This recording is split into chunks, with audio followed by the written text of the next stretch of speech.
What's going on, everybody? This is Nicholas Love, Chief Executive Officer with the Color Group, and welcome to another edition of With Love, where we are featuring some of the dope, dynamic, creative, innovative minds across various industries who are demonstrating both inclusive and diverse intelligence and excellence at the same time. And I have the pleasure of welcoming a longtime friend, longtime sports fans rival, whether that's college basketball, whether that's the NFL, the NBA.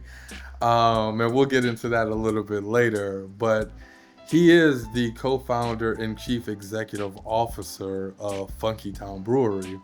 And we'll talk a lot about that in this episode. But first and foremost, I want to introduce everybody to Richard Bloomfield. Man, I'm really appreciative of the opportunity to connect with you, good brother. I appreciate it, man. Happy to be here. Again, it's just crazy, seeing, we knew each other when we were still kids, growing, barely had any weight on us, and Right. just seeing where you end up years later. Like, you never, like when we were just goofy kids, man, you just never expect to see the level of professionalism that, Yeah. uh, that people show. So, absolutely Yeah. connect. Nah, man, and speaking of that weight, right? I might have over-indexed more than you, but you certainly grinding like bad Branks, fan, I'm trying to lose a few pounds so I can kind of get back to my glory days. But again, homecoming season is over. That's another conversation. But no, man, first and foremost, I'm not trying to be cliche, but we always like to kind of open up with love with this common question, right? And that's really professionally speaking, what do you do the most with love? What do we do the most with love? What do I do the most with love?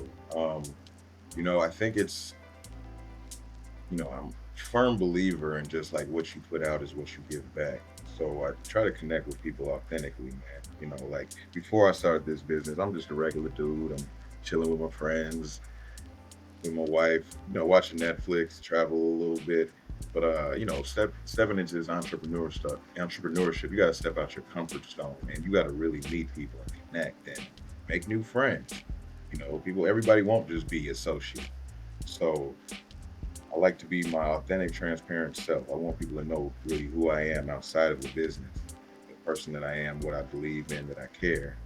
And I want to really connect with you to understand what you believe in and know that I'm listening to you and thoughtful to, the space and things that you need. Now we can work together, So it's a great experience. I meet like 10,000 people a year, man, all Wow. type. And it's, you get out of that shell and you start networking and you just kind of realize there's some beautiful hearts out here and there's some beautiful spirits. So that's just how I try to connect, man. Being authentic and sharing real stories outside of just like a professional betting. Yeah, no, I think what you said is very important with regards to just the level of authenticity, right? I mean, we are in the era of receipts, and people can really quickly identify what's real and what's fake. And one of the things that we talk a lot about at the Color Group is this idea of community, right? And we certainly know that while authenticity has been a buzzword over the past few years, authenticity establishes community, and community drives reputation, right? Which forms relationships, which ultimately impacts revenue, and that's the name of the game from a business perspective. And you said that you want people to authentically know who you are. Well, I guess let me ask that question, right? Like, who is Richard Bloomfield? Man, I'm that guy next door, man. Just try. Got an immigrant background. I'm Jamaican. Second person in my family born in America. Just lived tried to live the standard American dream. Went to school, went to college, HBCU, the best experience ever. Hmm. Came home, and get into the hustle. Started my first job out of Grambling was at Career Builder, if you remember that. Wow, Uh, wow, wow. with just continuing to strive to get better and move up the ladders of leadership. Um, but like that's just a regular thing. Like me myself, like I like to read, man. Like I love traveling. I love culture. I love learning just different things about life, like and just removing those sheets of ignorance across different like spaces and stuff. And I like being helpful, you know. Mm. Um, I like being a reservoir of information for people. Like people come to me about different things because one, I know a bunch of stuff because I was curious, and two, I don't put the work into finding an answer for you to be resourceful. So that's who I am, man. But Mm. yeah, I'm a And, regular guy, man. But unfortunately, a Chicago Bears fan. But oh, again, now we are having a downtime in the city, and don't look, Nick. Don't show everybody your evil side. Look, ain't no reason to kick me when I'm down, man. Like all the teams are bad, bro. hilarious. All I got is Kansas, them Jayhawks. Yeah, and barely at that. But you mentioned certainly, we're both products of Grambling State University, and the place where everybody is somebody, and for me that was a powerful experience. Would love to hear from you, how has Grambling kind of shaped you? Man, uh, I'm gonna try not to ramble. It's so much. Rambling is like it's one of the most important experiences of my life. Like I gotta say that is the greatest 4 years that you will experience. I experienced. I always tell people like go to college, man. You'll never be in a community where everybody's the same age, got their own apartment, got their own car, and we all working together because we all broke. Like it's a different experience. um, but like, man, like with Grambling, like, so I grew up in Oak Park, suburb right on the west side of Chicago. So I grew up in like a real diverse environment, probably one of the most diverse environments in the U.S. It's just, and going to Grambling, I just saw the diversity within Black folks, not just like, like Chicagoans. We don't have ways that are very similar, and then you see things on TV. But I went to Grambling, and I'm just learning the difference between people from Houston and Dallas and New Orleans, and then you come down there with your Chicago, footworking and whatnot, and they listening to they hip hop is screwed, and then you start hating on it, and then you start to appreciate all the differences, man, Yeah. and you start to really take in all those different cultures, and I mean it's just you. I feel like I developed a genuine love and understanding of Black people and the cultures and all the permutations and the diaspora. It's just like it's amazing. And then just like knowing other people's college experiences that went to PWIs, like they just don't seem to be as connected to their university and their peers like us at HBCUs. So it's just like, man, like it showed you what community is. And now that I'm away from it, kind of gave me like the steps to like try to build that, even with our business. Like I know how to galvanize and bring community together because you actually authentically like experience that in college. So what I'm trying to do. Powerful, man. Powerful, powerful. What's your advice for a student at Grambling who aspires to be an entrepreneur, right? And is really trying to leverage their educational experience to put themselves in the best position to take that big step, right? Um, what would be your advice to the next generation of entrepreneurs? Man, so that's interesting. So I got my specific take. Like one thing, like, what's changed just like over time, like even when we were in school, um, technology is rapidly evolving. There's always entertainment at your fingertips. And that's just more opportunity to just constantly be distracted and stagnate. I think like my advice is like you have to figure out how to cut screen watching unless it's for that purpose, serving that purpose for entrepreneurship, unless you're actually learning something. It's just like with entertainment at your fingertips at all times. It's accessible during work. You're all constantly getting notifications, and you're constantly looking at other people and their success. It could all stagnate you. So it's just about the traditional ways of doing things, putting that idea down on paper, writing it down. It was tactile, so you retain it and begin talking to people, reaching out to people that are in the positions that you're in. There's nothing like those conversations and those networking opportunities that really help you get ahead. Like, the social media stuff is cool if for that aspect of your business, but that's not where you're gonna just learn from. Like the reason like you're in college is because you've been reading books and keeping up, and it doesn't change after college. You have to continuously grow and do the same things that got you to this point. That's it, man. Just like you have to limit distraction. There's so much potential out here, but like it's Mhm. just so easy to get sidetracked. I would. I'm not perfect either. I still doom scroll, and I'm not a fan of social media. It just is what it is, and those are just like the newer obstacles of today. Like if you're gonna follow that dream, it takes time, it takes sacrifice, and mostly one of those sacrifices is entertainment. Yeah.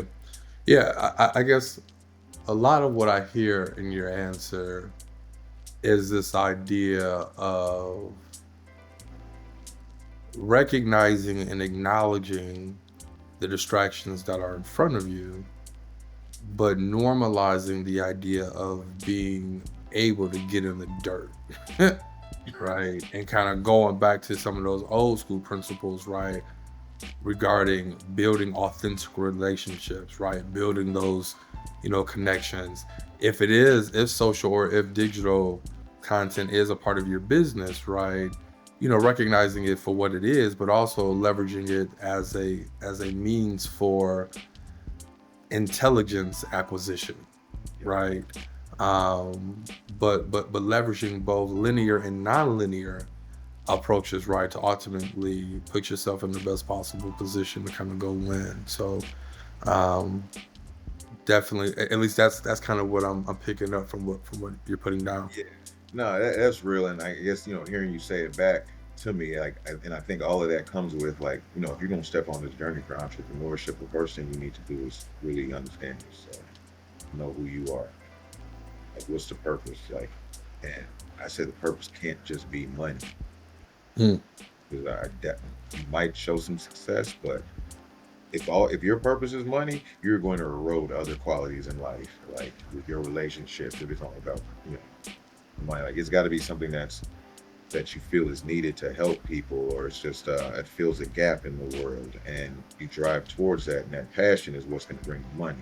But if you mm, only start thinking about money, you start coming off corporate, you start coming off stale, yep, and yep, miss opportunity because people don't feel that.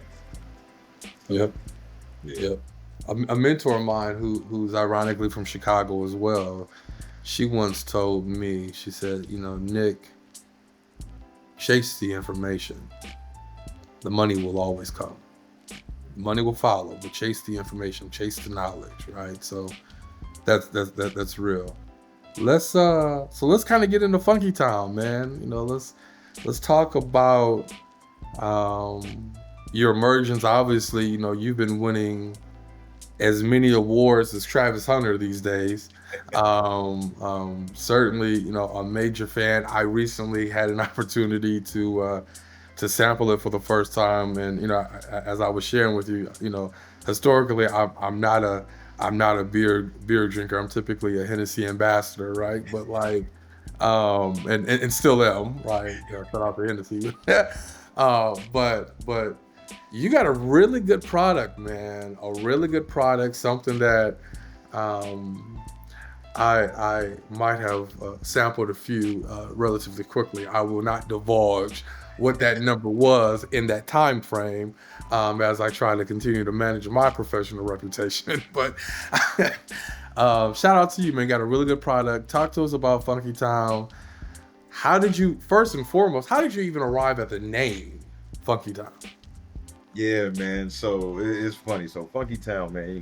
For people listening, I started this with my childhood friends, Greg and Zach. I've known them since fourth and seventh grade, respectively. We all went to junior high, high school together. Then we all went to Grambling State together, where we met Nick and the trash talking started. A lot of trash talking. Yeah, that's all. Grambling. Yeah, man, that's like where our beer drinking story started. Like you again, like Nick, you don't even have to drink beer, but you you remember how broke we were. So we drinking malt liquor, anything that's a Hmm. dollar 50 or less, and that's what we consumed. And that's that's the origin story. It's normal for people to drink 40s and stuff in college, right? So Right. it's not just a black thing. Even though EPMD and Ice Cube were particularly marketing that to us back in the 90s. Came back to Chicago after graduation. Craft beer was popping with like Goose Island being that leader out here, and we gravitated towards that. But we were always the only black dudes showing up to events with craft beer. Hmm. Realized we saw that gap there, and just like there's an opportunity here to do the outreach to get more underserved groups, black people, Latinos, women into beer. So 2017, we made the decision to go pro, started home brewing. We had to come up with a dope name. And, this name just always stuck with me, Funky Town, right? And it's just about like now adding the reason behind the name, right? So, everybody knows the song Take Me to Funky Town. Uh, it's a Yeah. generation. It's even if you don't like the song, it's a positive connotation. Yep. Funky was always like meant for creative in like a musical space or a way of thinking. And town is like that community, right? So, but then there were other things like, the Brat released Funkified, out Yeah. of Chicago, the Funkadelics, George Clinton. So that time period, Isaiah Ryder going under the legs, that's called the East Bay Funk Dunk. So Hmm. there's definitely a distinct connection to black culture in there too. And just like generationally, it's a good term. So it's just like Funky Town. This is the all encompassing umbrella for what we're trying to do. It's a space that everybody understands from 50 to 40 to 30 to 20 because of those words put together. It's going to be a positive connotation. It's community right there.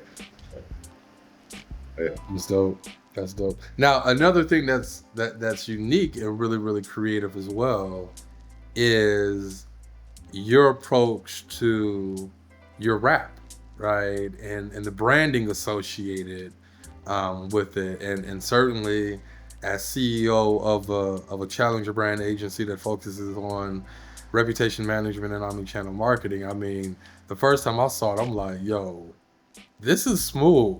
This is real smooth. Talk to us in terms of like what the approach was there, how you kind of arrived at that. Obviously, we've gotten some context behind the actual name, so certainly, we recognize that it's very much connected to culture. yeah. But talk to us a little bit about your approach to just your design elements. For sure, for sure. So yeah, it's connected to culture, and again, like I built this brand with two friends that I've known forever. So it's almost just like our shared perspective and inside jokes coming out to the label. So with that, like, you know, when we drink craft beer, man, we check out the store shelves, and we don't see black people on the label. We don't even see references to our culture. It's not a knock to anyone else, but you see a lot of skeletons and zombies. And, for historically Christian people, we all love a good scary movie or whatnot, but like, that imagery and pentagrams and all that stuff can turn people off. So, we just like, how do we just make this a little bit smoother, a little bit cooler, and just shoot us? And the first name we came up with, like, again, we came up with the name before we came up with the beer, was Hip Hops and R and Brew. Hmm. Just like, just kind of a play on the how you make a beer and just like what we love, like, which is another just like defining point of my life: music, hip hop, R&B. So with that, we took a riff on like an album cover from back in the day, kind of added hop leaves to the characters, and it's just like if you see that, like you feel the culture, like you remember the nostalgia with it. You took something retro and made it contemporary, and that was like our flagship beer. That's won all the awards that kicked down the doors. And then just like with every beer, we created a story. So the second beer we created was an amber ale. Call it Woo Wop the Bam. That's the Mm. Chicago lingo. It's been Mm. used generationally, but never seen it in commerce. It's just conversational filler, like yada yada or this, that, and the third. But you Right. put that in the can. You just put like a bunch of people just happy having a conversation, and these people happen to have, you know, colored skin. That's it. Next beer we dropped is the Irish Red Ale. It's only available like October through kind of Valentine's Day. It's called Cuffing Season because cuffing season is a real thing in places that where they have four seasons and winters. In Chicago, it gets dark at 4:30. You know what I mean? So it's just like Mhm. it's funny. It's a play on culture and it's regional. It makes sense for where we're at and where we're trying to kill it. And like with Mhm. that, like we just try to have fun with the labels and create community through different releases. We got our Belgian Wit, Summertime Shy. Everybody knows that term. It's like a Yep. block party out on the street. You know, Yep. the inspiration for that was the Sugar Shack painting that people see in the Good Times. Uh, we kind of took those elongated figures and put them on the block, just having fun like an old school block party. And Wow. it's like these things, like they point to culture, but they're things that everyone can enjoy. There's a want to go too deep into it, but there's like a fine line in being black and how you present yourself. And sometimes things can be misconstrued. And just people think it's militaristic or something, how you approach it. Like us, we show that we're black just by like how we have fun and enjoy. Like the media is more fascinated with us being black. We just do it. Mm. Which really brings me to my next question, and it's interesting because you and I are very much on parallel paths in this way, and I'd be curious. I'm curious on your answer to this question, but you have clearly been 10 toes down, right, in terms of having flavor, having humor, being connected to the culture, um, remaining authentic, right, to the relationships and the chemistry, quite frankly, right, that you have amongst your friends first, who happen to be your business partners, right? In an industry that historically Black people have been consumers of it, right, but have not necessarily been drivers or owners. Being Black in beer, what's that been like for you? It's being black and beer, man. It's interesting, man. It's an interesting space. So, the Brewers Association, national trade organization we're part of, they were the ones to sound the alarms back in the mid 2000s. Like, hey, this industry is increasingly white, and Mm, and that is not a good sign for continuous growth. And we were aware of that. We were aware of it in our own lives, being the only black people showing up to events with craft beer. So we jumped in. And I mean, yeah, it truly is a very white space. Our personal experiences, I can't say we've had like any negative experiences due to race or anything like that.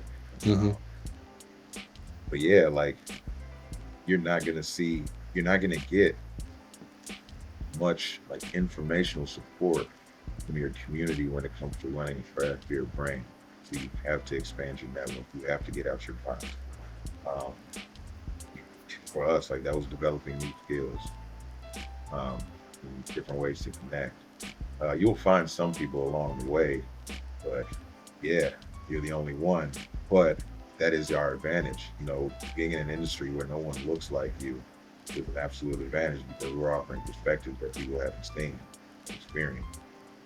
But mm, yeah, I mean, we are. There's plenty of times where there's not many black people in the room. mhm, National Black Brewers Association is launched, after Funky Town started, and their mission is to get more black people in the space, whether it's ownership, working as a brewer in the tap room, and any place in the distribution. But it's a very white space, but there's so much opportunity. Like we know that black people drink craft. 12% of the black population, they drink like macro beers, Bud Light, and all that stuff. Only 4% drink craft beer. We're just under indexed. This is nobody's putting the outreach into our communities. So that's what we're here to do, and that's how we'll get more of us into the space. So it isn't so kind of, I guess, race homogenous. yeah. To that 4%, less than 4% of Black people drink craft beer. What do you attribute that to? Is it lack of awareness? Is it a social construct? Is it cultural connection? Like what's kind of your perspective there on what's limiting um, faster growth in that area? Yeah, I mean, from what you said, it's all of the above. You know, like you got to think of craft beer from just like the beginning, like, as just a consumer. Like craft beer isn't really in black communities. Malt liquor is, and like the Hmm. cheaper alternatives, and that kind of points to some of the socioeconomic disparities. Um, Again, like the representation, people, black people, since it's not on their store shelves and breweries aren't in their communities, there's just a lack of awareness that there's a whole other segment out there. Um, the culture part.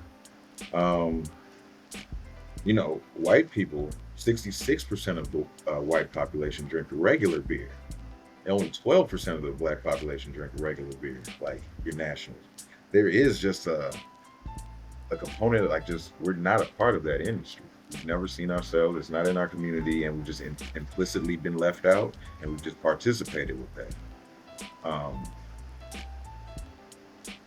all of the above, man. All But of the above. the thing is, with the socioeconomic part though, that's the thing that they tried to say about black people and spirits. And we know that black people do buy high end spirits, and the Right. socioeconomic factors are not. So it's about that value proposition to our communities, and that's what we're trying to present.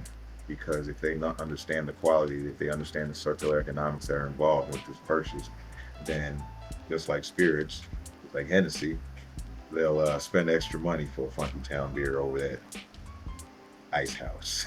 Gotcha. Gotcha. Yeah. No. Listen, it's well known and relatively funny within my inner circle that when I closed on my home, I decided that I was going to, before I purchased any couch or television or appliance, that I was going to buy me a bottle of Tennessee Paradise. And so, and this is no cap. This really happened. In North Carolina, they only have ABC stores. They don't have traditional liquor stores, right? Everything is kind of centralized throughout the state. And I had been joking with the gentleman a few weeks prior, saying, "Listen, the next time you see me, I would have closed in the house, and I'm telling you, I'm coming back to buy that bottle of Hennessy Paradise." And so when I walked in, he said, "You must have closed on your house." I said, "You damn right, I closed on my house." But again, and this is not me promoing, because those who know me and who listen to this know that I don't scratch my head if it don't itch, and I don't laugh if it ain't funny. Certainly, Funky Town has some really good stuff going on, and uh, I am going to be reaching out for some complimentary kits, since I'm in North Carolina, because certainly is going to be joining my rotation this upcoming summer, and social gatherings as well in 2025. So one of our sub brands with the Color Group is Dope Thinkers Only, right? And we define a dope thinker, which is now our nonprofit as well, which we'll be announcing fairly soon. But we define dope thinkers as people who elevate products, categories, or culture through the power of inclusive and diverse intelligence. So I'm going to put you on the spot, Rich. Name me two of the dopest thinkers you know, and why. Oh, that is, come on, man. Give me a second. Let me think. Dopest thinker. That is very interesting. And so I'm gonna just you put me on the spot. I'm gonna just work my way through it. So I'm gonna say my Okay. favorite rapper, one, Nas. Uh, Okay. you know what? I've always appreciated Nas.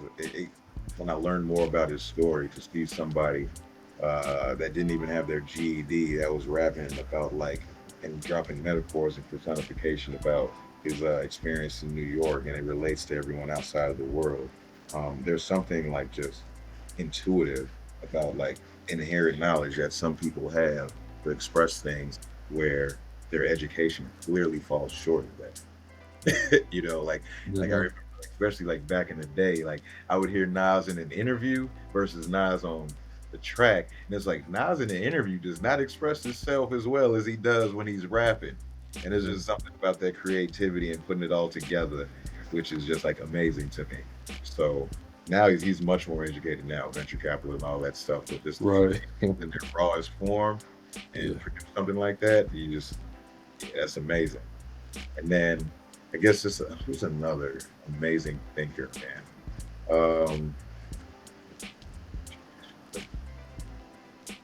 I've never really said his name out loud, so I don't know if I'm saying it right, but I do appreciate Ta-Nehisi Coates, the author.